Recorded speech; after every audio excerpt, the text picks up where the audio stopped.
conformément à l'évangile de la gloire du Dieu bienheureux, évangile qui m'a été confié. 1 Timothée 1,11. En lui, vous aussi, après avoir entendu la parole de la vérité, l'évangile de votre salut, en lui, vous avez cru, et vous avez été scellés du Saint-Esprit, qui avait été promis, lequel est un gage de notre héritage pour la rédemption de ce que Dieu s'est acquis, pour célébrer sa gloire. Éphésiens 1, 13, 14. Faites en tout temps par l'Esprit toutes sortes de prières et de supplications. Veillez à cela avec une entière persévérance, et priez pour tous les saints. Priez pour moi, afin qu'il me soit donné, quand j'ouvre la bouche, de faire connaître hardiment et librement le mystère de l'Évangile. Éphésiens 6, 18, 19. Alors la nuée couvrit la tente d'assignation, la gloire de l'Éternel remplit le tabernacle. Exode 40, 34. La maison de l'Éternel fut remplie d'une nuée, les sacrificateurs ne purent pas y rester pour faire le service à cause de la nuée, car la gloire de l'Éternel remplissait la maison de Dieu. 2 Chroniques 5, 13, 14. Lorsque Salomon eut achevé de prier, le feu descendit du ciel et consuma l'holocauste et les sacrifices, et la gloire de l'Éternel remplit la maison. Les sacrificateurs ne pouvaient entrer dans la maison de l'Éternel, car la gloire de l'Éternel remplissait la maison de l'Éternel. Tous les enfants d'Israël virent descendre le feu et la gloire de l'Éternel sur la maison. 2 Chroniques 7, 1, 3.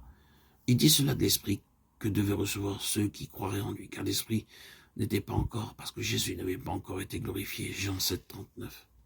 Le Dieu d'Abraham, d'Isaac et de Jacob, le Dieu de nos pères, a glorifié son serviteur Jésus, que vous avez livré et renié devant Pilate, qui était d'avis qu'on le relâche.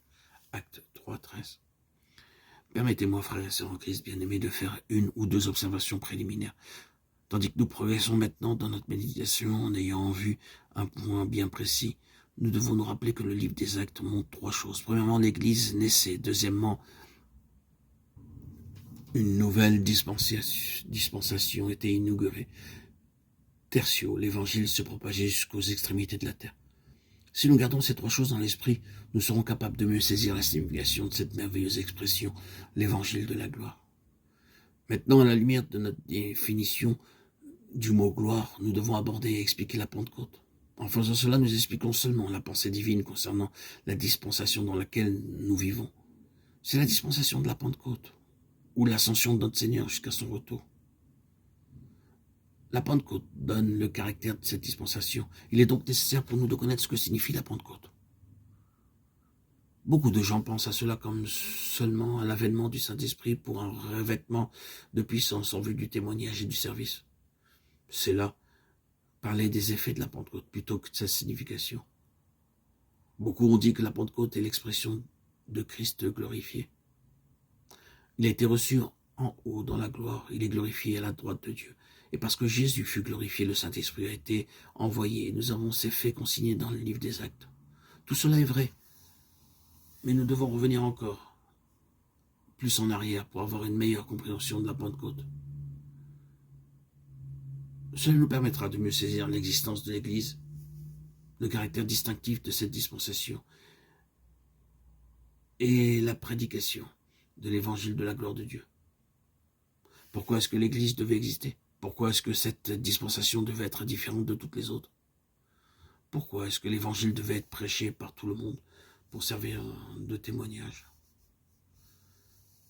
Ce ne sont pas des petites questions. Il serait plutôt difficile de les éviter. Nous devons répondre à tout cela en considérant ces trois aspects. La Pentecôte recouvre et inaugure ces trois aspects, et nous devons expliquer la Pentecôte par rapport à nous-mêmes, pour un dessein actuel et pratique, et pour notre vocation maintenant, et pas simplement comme un sujet d'étude biblique intéressant.